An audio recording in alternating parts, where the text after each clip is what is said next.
Yo, what's going on out there, YouTube family? This is Samuel Leggett here, representing Team JBS. This is my spoiler-free overview review of the second season of Umbrella Academy. So, the way that the last season ended was literally the apocalypse, the end of the world, and the group or the team were able to barely get out with their lives, but you didn't know where they went.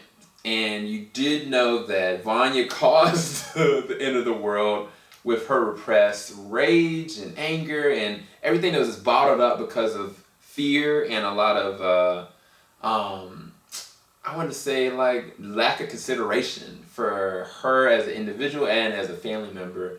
And it brought them to the place that they were at, ultimately for everybody. But when everything starts with this, they are fishes out of water. They are in the 60s, 1961, 1962, 1963 to be specific.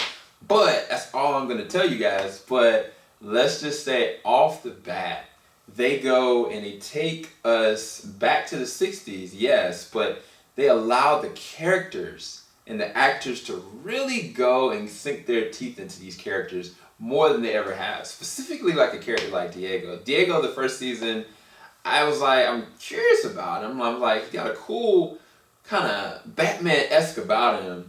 And he's got an interesting power trait. But I was like, what are his limitations? Like, what is fueling him? Like, I got certain aspects of it and I understood it. But it was kind of like he was motivated by a lot of vengeance more than anything.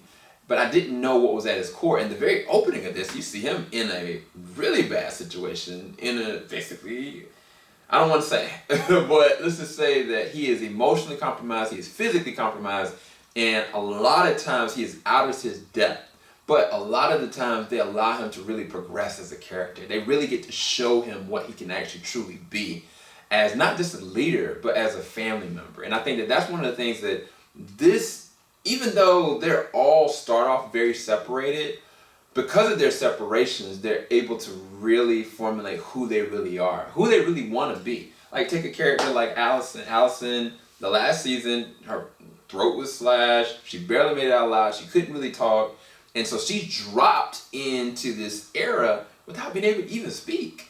And on top of that, dealing with racial tensions, being an African-American woman, and the way that they tread her character in this one is very interesting, because a lot of times I was left with like being upset with her or being like, why would you put yourself in a situation?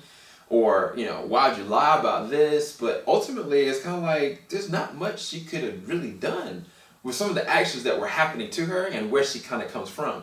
All these different characters and the actors that are playing them doing so well are all a byproduct of their dad, Mr. Hargraves. And the funny thing about this, in this season, is that you get to see why. You get to see what surrounds him that affected them. I think the last episode of the first season, you got to see a little bit about him in the past. But this, you get to understand why and how this affected his children, and why and how they are the way they are. Whether they are, focused and driven to do one thing, or whether they are divided, whether they are broken, or whether they are unempathetic, or whether they have this Messiah complex, whatever it is, all of them have picked apart different perspectives from his teaching, his guidance, so to speak.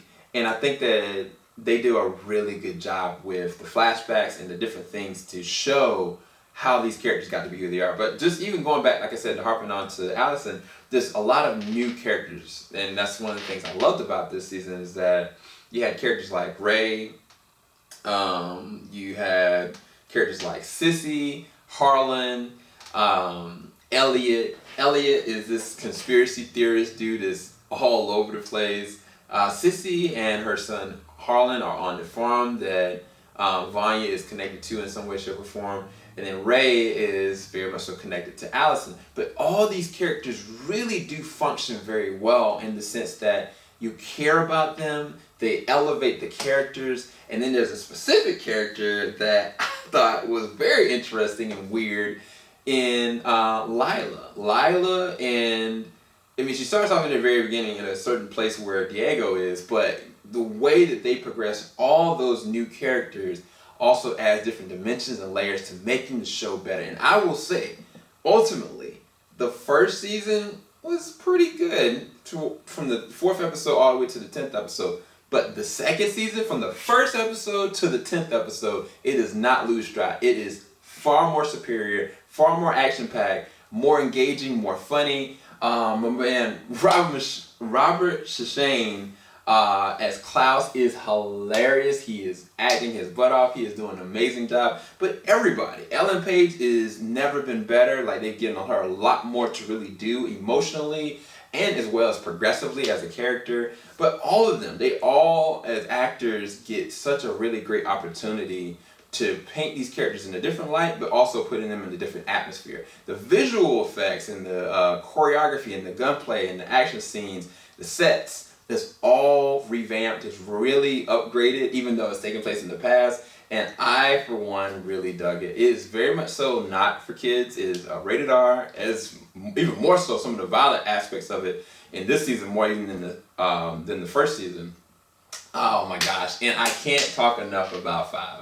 The actor that plays the role of Five, his name is Aidan Gallagher, and he plays this old man assassin kid so well that I'm like, I love him every single. But one thing I will say is that every single time that the family members, the original Umbrella Academy family, when they are together, their scenes they just hit. Their chemistry, with their intrigue, and the way that they're scripted, they're given so much to do, so much to tackle, and I loved every single minute of it, to be quite honest with you guys. So if you are looking for an epic new season, this is it. Definitely go and check out the Umbrella Academy Season 2 as soon as it drops. I'll talk to you guys a little bit later on, and I will be releasing individual episodes for every single episode that comes out on July the 31st or maybe a little bit earlier. We'll see. Talk to you guys later. Keep it locked. JVS, we ain't gonna stop. Peace, guys.